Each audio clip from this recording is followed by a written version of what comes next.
Lagos, as Nigeria's bustling economic hub, faces a significant challenge with a substantial number of out-of-school children. Recent statistics reveal that Nigeria has approximately 11 million children aged 6 to 15 out of school, representing 1 in 12 of all out-of-school children globally. In response, the Lagos state government has implemented several programs to address this issue. Governor Babajide Sanwo-Olu announced that about 12,000 out-of-school pupils have been enrolled through the Project Zero program, aiming to provide high-quality education to these children. Non-governmental organizations, NGOs, and international bodies have also played a pivotal role in addressing this challenge. Rotary International District 9112, in partnership with the Lagos state government, has initiated programs to reintegrate 500 out-of-school children back into classrooms.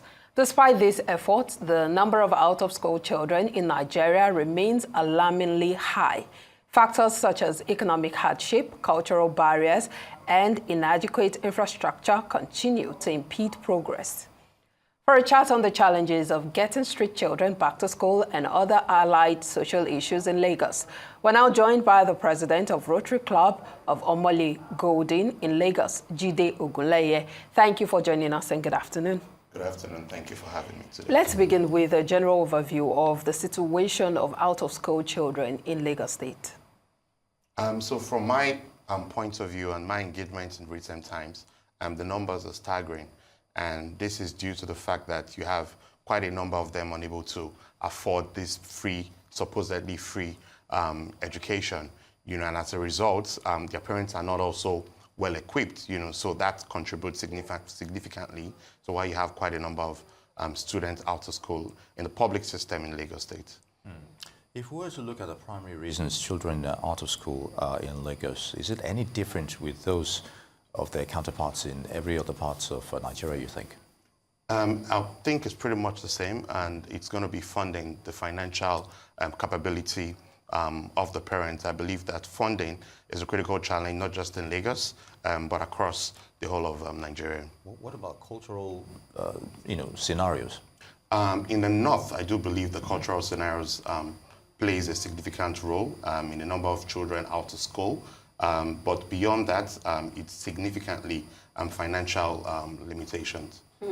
You gesticulated saying supposedly free education. We know that there are different, palliatives and programs that the Lagos state government has doled out in recent times. There's a Project Zero program. There are also different, initiatives that the state government has put out there to say that these children must go back to school. When you say, in quote, free, supposedly free, it means you're insinuating some other things. Can you elaborate on those insinuations? So I'm president of a Rotary Club, and that means that we go into various communities to carry out projects. And some of the projects that we carry out is an area of focus called basic education and literacy.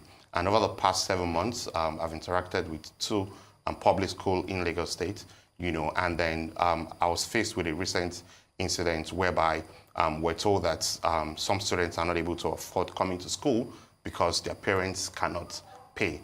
And it's a public secondary school.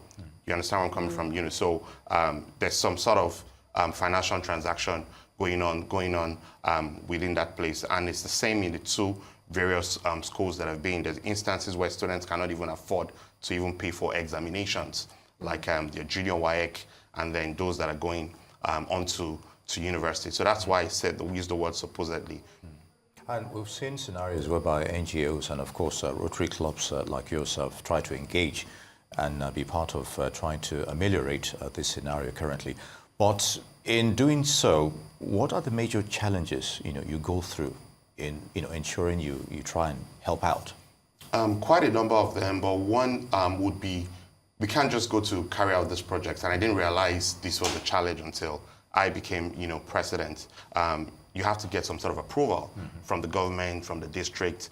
Sometimes that delays the execution of certain projects. Say, for example, we're going to do an ICT laboratory in one of those secondary schools, and then it took us several weeks to get approval, right? Between the time when we got approval and when we wanted to do this, the budget and the funding for that had already gone up in terms of cost. So the cost of, say, 50 computers now is not the same in 3 months from now. So that's one of the challenges, that we face. The other would be sustainability, right? A good example would be some years ago we developed an ICT laboratory in one of these public secondary schools, and then we went back to check and realized that, they're not able to use that facility so well because they had power issues and they had to go buy petrol and run generators and things like that.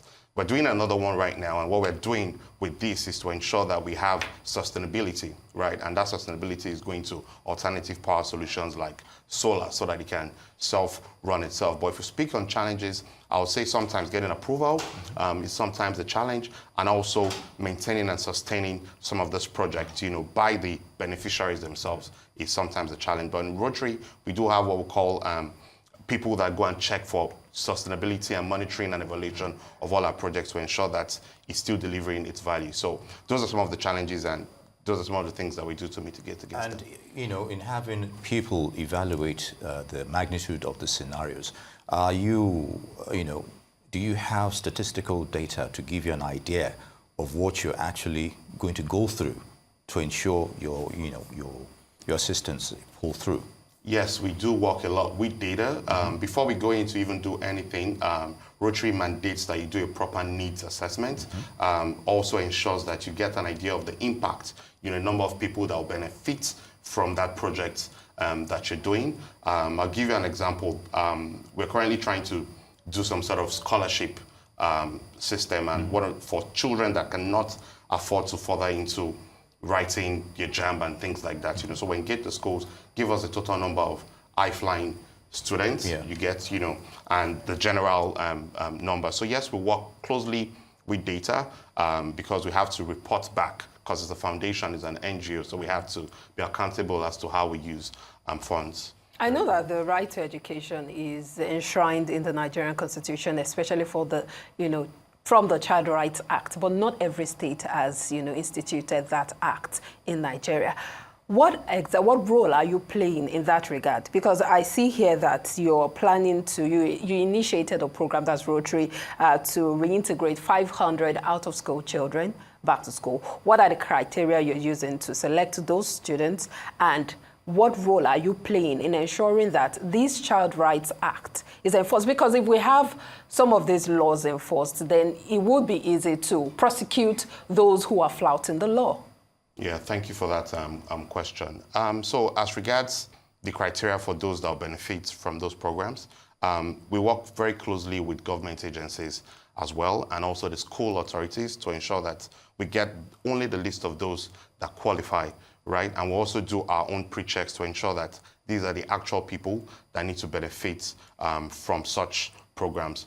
We do not dabble much into the operations of the government. Our role functions majorly on the direct impact that we have with the community. So as much as we can, our focus is majorly in just ensuring that those beneficiaries, get to benefit from the programs that we're going to be doing. And we do everything within our means to ensure that it's the actual people that needs it. So sometimes we'll go behind the scene to ensure that, these are not pupils of teachers or people that are just from the PTA community. We take it upon ourselves to ensure that only those who truly deserves to benefit from our interventions are the ones that benefit from it. Still talking about the interventions, Jide, let's talk about the role of parents in ensuring children actually stay in school. How proactive is your group, in ensuring, doing So one of the things that we do is, I said we've gone to schools. We typically would meet with the Parent Teachers Association. We invite these parents to come in and give them the importance of why their kids needs to be educated. So we don't do things in isolation. I'll give you an example. In a few weeks from now, there's going to be a program for children in public secondary schools, and we're going to be sponsoring my club is sponsoring about 10 to 15 pupils to do that. But in doing that, we engage the parents and we engage the school as well, so that you're going to No, go ahead. Go ahead. Okay, so we engage the parents, we engage the school, and the parents are very involved, and we do not do anything outside of them. We had a mental health awareness seminar very recently where parents came in, and many of them don't even understand the impact of words like Olodo Rabata, and things like that. And it was quite interesting to see that they did not realize that some of those things could go on and have negative impact on the long run of the child's development. So we're very involved, and we do this through Parent Teachers Association, and then, we invite the PTA chairman, we carry them along in anything that we're doing. It's interesting, all of this initiative, but they wouldn't really achieve much. There will just be some surface dressing if you don't attack the root cause, which is one of the issues that, Nii just mentioned. For instance, look at this parents. The school feeding program that the federal government initiated some time ago, they talked about the fact that many parents, after the children get the food, they just, abscond and they don't allow the pupils go back to school. So there is a need for us to talk about tackling the root cause of this issue, because many times a lot of people have come up with initiatives. You talked about the Lagos State government coming up with the Project Zero initiative, and you have also come up with yours. What is the plan for longevity of this program? Okay, so I would say in terms of longevity of the program, it has to do with support that we get from people around us, right? There is just so much we can do because we are not the government, we are not government representative. Like I told you, sometimes there are limitations in even executing some of our projects, but we focus mainly, we believe that, whatever it is you can do within your own small area of influence, right? You do that. And if everyone within their area of influence are doing whatever it is that they can do, we'll get some sort of results. If I can sponsor 10 people, I can sponsor 10 people, I can sponsor 10 people. We are part of the change, maybe not holistically, right? But the little that we can within our community is what we're focused on. You recall that I keep speaking about 2-3 secondary schools. These are 2-3 secondary schools within my catchment area. My club is Rotary Club of Ogunleye Golden, and we deal with schools and impact community projects around that environment. And you have different Rotary clubs all over the world, all over Lagos, all over Nigeria, who also carry out projects within their area of influence. So our core focus,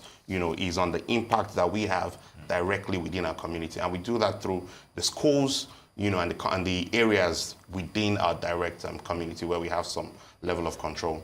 Very good. And on that note, I'd like to thank you for your thoughts on those issues. Jide Ogunleye is the President, Rotary Club of Ogunleye Golden, Lagos. Many thanks for your thoughts. Thank you so much for having me.